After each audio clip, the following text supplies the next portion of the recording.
On va parler du chapitre 3 de Invincible Influence par Jonah Berger. Not if they're doing it. Pas si ils le font. Le chapitre commence avec l'histoire d'une fille aux États-Unis qui s'appelle Nicole Polizzi. Elle est connue pour être la nunuche des téléréalités. Cette fille a reçu dans sa boîte aux lettres un sac Gucci gratuit de la part des concurrents de Gucci. Pourquoi est-ce qu'une maison de mode voudrait donner plus de visibilité à ses concurrents? C'est notre première partie, An Amateur Sherlock Holmes. Un Sherlock Holmes amateur. Imagine-toi à une soirée, il y a deux gars, l'un est hipster et le deuxième habillé professionnel. À qui est-ce que tu es le plus susceptible d'aller parler? C'est le hipster ou est-ce que c'est le professionnel? Tu as fait ton choix? Maintenant, pense à pourquoi est-ce que tu as fait ce choix-là? C'est parce que tu as fait une déduction. Le hipster boit probablement de la bière, il est plutôt artistique. Le professionnel a été dans une école privée et il bosse en finance. Et on fait ce genre de détection des douzaines de fois par jour. On est comme un Sherlock Holmes amateur. On essaye de déduire des choses sur les gens autour de nous, basées sur leur choix. C'est comme un système de communication silencieux qui signale une information aux autres. Par exemple, si tu veux embaucher quelqu'un, tu sais qu'il a eu son diplôme de cette grande école. L'entreprise fait une déduction par rapport à ce qu'elle avait vu dans le passé et embauche celui qui a été dans cette école. C'est la même chose dans les situations sociales. Quand tu sais pas vers qui aller, tu utilises les choix des gens comme signaux.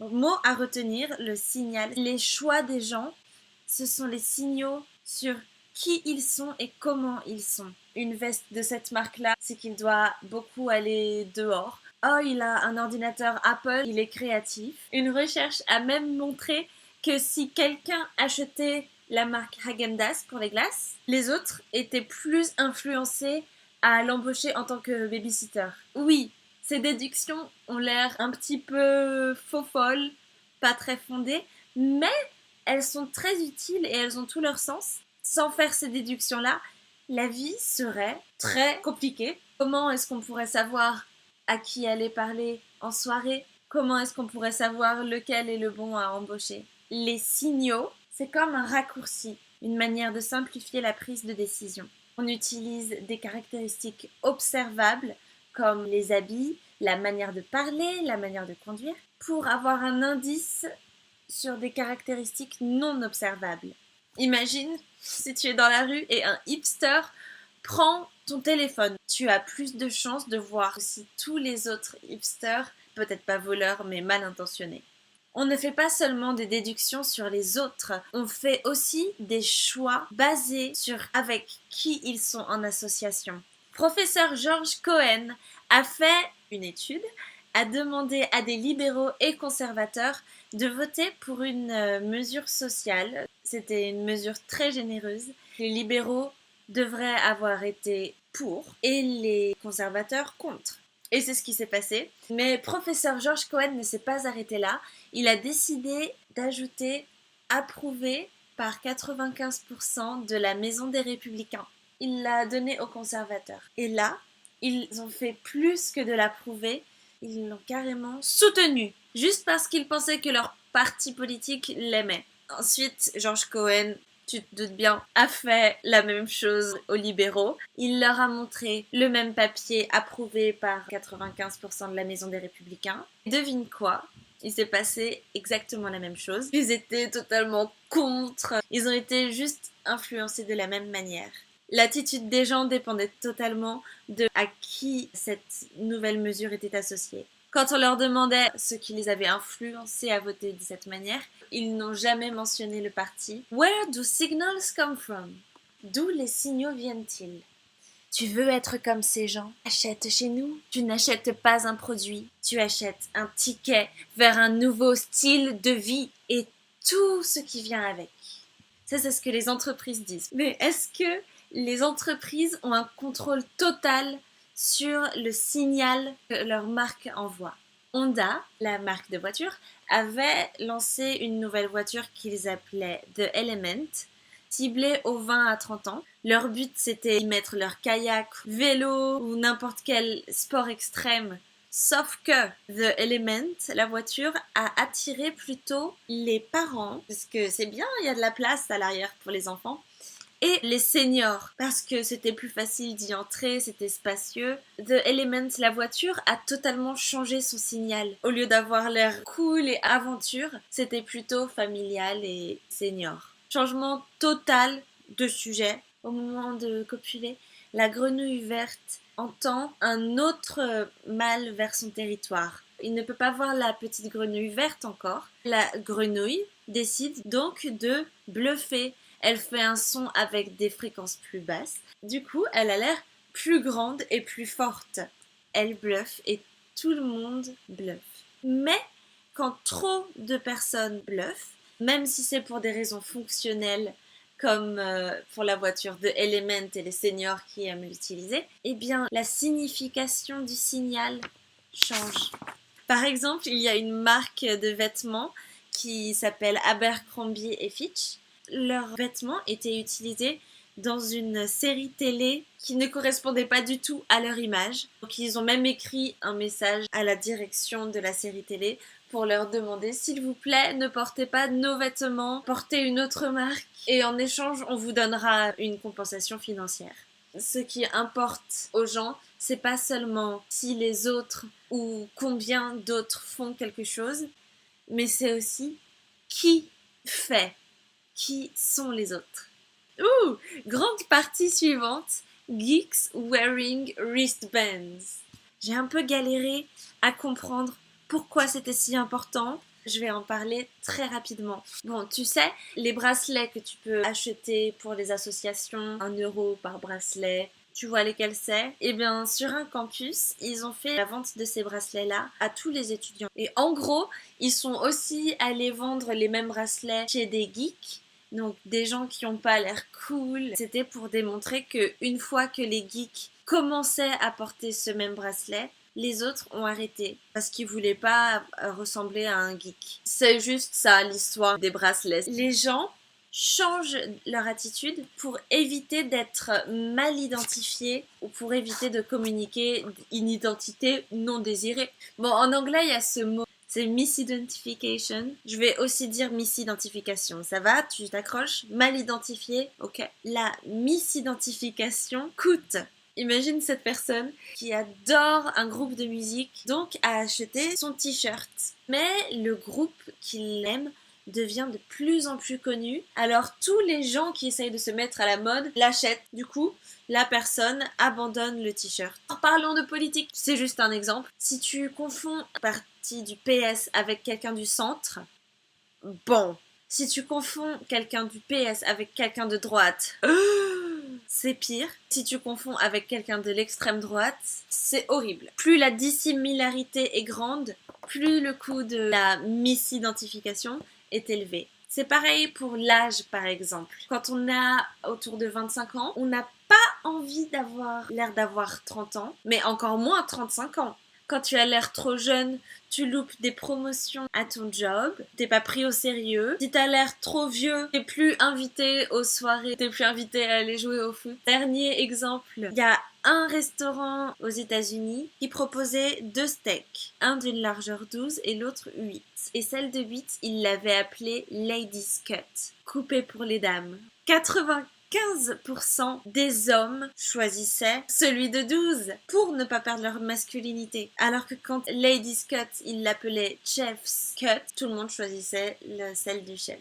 Grande partie suivante, Acting White. Bon, on se doute avec le titre, ça va être un peu délicat. Les chercheurs ont noté un écart entre les notes entre Africains américains ou hispaniques par rapport à Américains blancs. Et les notes des Africains américains ou hispaniques étaient 10% moins bonnes en lecture et en maths. Ils ont cherché les raisons de cet écart. Une des raisons, les ressources. Quand on a moins d'argent, on va dans des écoles pas forcément développées. Ensuite, la différence de traitement ou la discrimination. Certains professeurs interrogent moins les minorités, ou ils sont moins exigeants avec leurs devoirs. Mais il y a une explication plus complexe. Professeur Fordham et Monsieur Ogbu se sont demandé s'il y avait un lien entre l'ethnie et les résultats académiques. Il s'est trouvé que les signaux d'identité jouaient un rôle très important. Si les étudiants blacks avaient de bonnes notes, on leur disait qu'ils acting white, qu'ils se comportaient en blanc. Ou alors on les appelait les Oreos, black à l'extérieur, blanc à l'intérieur. Donc c'était destructeur pour l'élève et l'élève a tendance après à se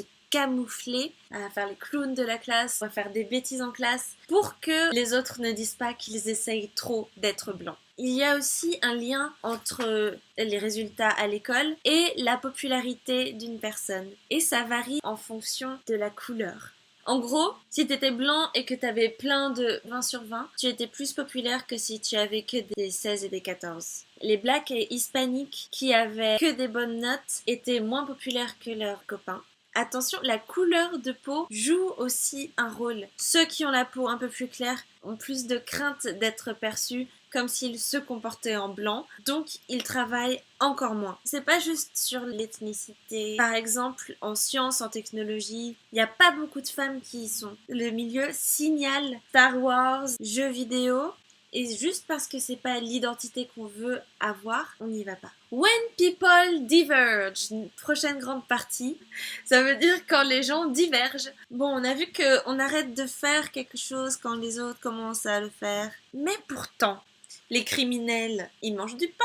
Alors pourquoi tout le monde n'arrête pas de manger du pain? Quand est-ce que cette divergence peut arriver et pourquoi? En fait, certains de nos choix signalent l'identité plus que d'autres. Si tu prends l'exemple de la voiture de tes amis, qu'est-ce que tu peux penser d'eux? Maintenant, fais-le avec du sopalin. Qu'est-ce que ça te dit sur eux? Certains choix sont plus pertinents à l'identité que d'autres. Pour être pertinent, il faudrait que ce soit observable. Par exemple, les voitures, c'est facile à voir, on les voit dans la rue, alors que le sopalin ou la marque de produits vaisselle, il faut carrément aller dans la cuisine. Donc pas sur la fonction, mais plus sur nos goûts. Par exemple, notre coupe de cheveux, ça fait partie de ton identité. La voiture que tu choisis, c'est tes goûts et préférences aussi, alors que tu arriverais très bien d'un point A à un point B. Grosse partie suivante, The $300,000 Watch That Doesn't Tell Time. À une exposition, il y avait une montre à $300,000 qui était vendue. C'était une montre qui s'appelait Day and Night. C'était fait avec des particules du Titanic. Ça combattait la loi de la gravité, mais il y avait juste un petit problème. Ça donnait pas l'heure. Ça pouvait juste te dire quand c'était le jour et quand c'était la nuit. Et ça a été vendu en moins de 48 heures. Un autre exemple d'objet non fonctionnel à San Francisco. Quelqu'un a acheté un vélo avec lequel tu ne peux pas freiner. Donc il faut freiner avec tes pieds. Pourquoi? L'absence de la fonction de quelque chose veut dire qu'il y a un prix à payer à l'entrée. Un coût ou une barrière à franchir. Le coût peut être monétaire. Si tu veux t'acheter un yacht, ça coûte cher. Ça prend aussi du temps, de l'effort. Si tu veux être un expert en vin, et pour être un expert en philosophie, il faut aussi du temps pour étudier. Tu payes aussi en opportunité. Si tu as un piercing là et là et là et là, tu passes l'opportunité de devenir commercial. Et l'autre, c'est la douleur et dédication. Quand tu veux avoir des abdos, il faut bosser. Il faut que ce soit régulier. Et ces 4 coups impliquent une adoption moins répandue. On peut faire la différence entre les insiders et juste les imitateurs. Par exemple, bon, il y a un nom, je ne sais pas le lire. Ceux qui font du basket en grande école aux États-Unis savent tous comment le prononcer. Eux peuvent se reconnaître entre eux. Ils sauront que tu es outsider si tu essayes de dire ce nom. Maintenant, on va entrer pour 2 grandes parties en plein dans la mode. C'est parti. When cheap and expensive look the same. Quand pas cher et cher ont l'air identiques. Ils ont fait une autre recherche. Ils ont demandé à plusieurs étudiants de noter le prix en bas de certains sacs. La personne a écrit $15.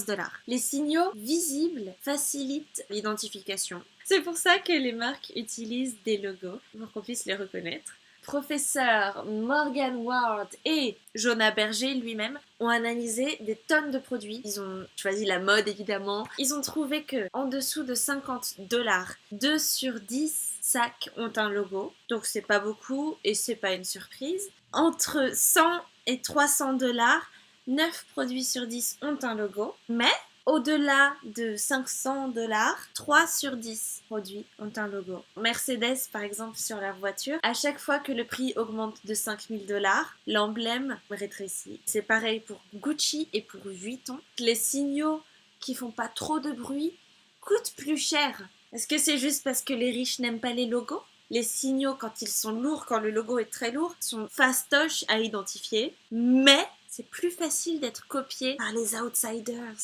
Ceux qui imitent veulent juste le signal. Ils sont pas si riches, mais ils veulent juste avoir l'air. Quand le signal est subtil, seulement ceux qui font vraiment partie de ce groupe-là reconnaissent. Et le sac, d'ailleurs, le sac estimé à 15 $, c'était en vrai, accroche-toi bien, un sac Boghetta Veneta à 6000 $. Waouh! Prochaine grande partie, why Louis Vuitton should encourage counterfeiting. Pourquoi Louis Vuitton devrait encourager la contrefaçon?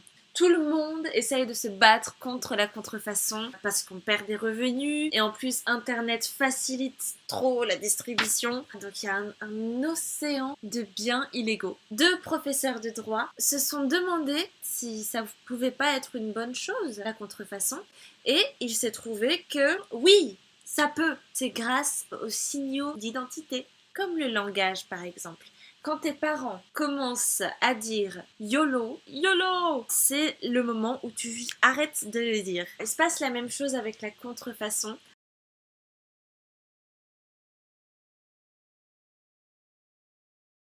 Ce cycle-là arrive de toute manière, mais la contrefaction accélère le procès. Donc ça tue la mode du moment pour augmenter la demande et créer de nouvelles modes tout le temps. Putting social influence to work. En route pour l'affluence sociale. Oui, tu sais, dans les écoles, les infirmeries, il y a toujours des posters anti-drogue. Pourtant, rien ne change. L'ado qui fume connaît les risques, mais il le fait quand même. Les enfants savent que les chips et les bonbons, c'est pas bon, mais ils en mangent quand même. Associer le comportement désiré avec un groupe d'aspiration, ça marche mieux. Par exemple, pour faire manger des épinards, hey, il y a Popeye et il est fort. Quand tu idolâtres quelque chose, tu as envie de faire la même chose. Utiliser des identités non désirées, ça marche aussi. Pour que les gens boivent moins, ils ont mis des posters d'un mec qui a l'air geek, bourré, loser. Et c'est écrit, quand tu bois, tu risques de lui ressembler. Et ça a marché. Ça a changé leur comportement. Les interventions similaires basées sur l'identité peuvent servir dans plusieurs contextes. Par exemple, Barack Obama acting white, mais on peut aussi changer le signal. Pour les femmes et la science, par exemple, si on enlevait tous ces posters de Star Wars et de Star Trek et on remplaçait ça par un environnement neutre, l'environnement neutre pourrait augmenter le sentiment d'appartenance à cette filière. C'est important de savoir contrôler les signaux d'identité, savoir les gérer, c'est la clé pour que quelque chose, pas seulement devienne, mais aussi reste populaire.